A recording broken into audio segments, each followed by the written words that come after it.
जबरदस्ती लेके जा रहे हैं, बच्चे नहीं जाना चाहते माँ के साथ, बच्चों से उनके डिसीजन नहीं लिया गया।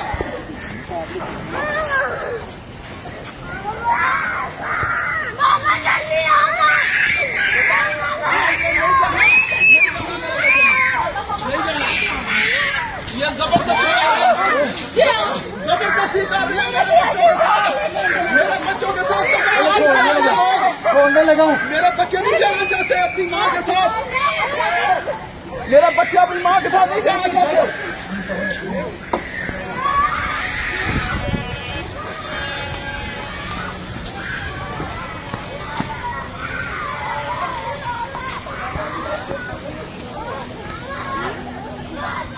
मेरे बच्चे नहीं जाना चाहते अपनी माँ के साथ।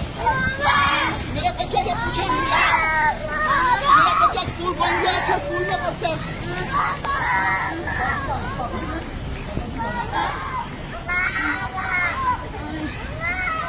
मेरे बच्चे नहीं जाना चाहते।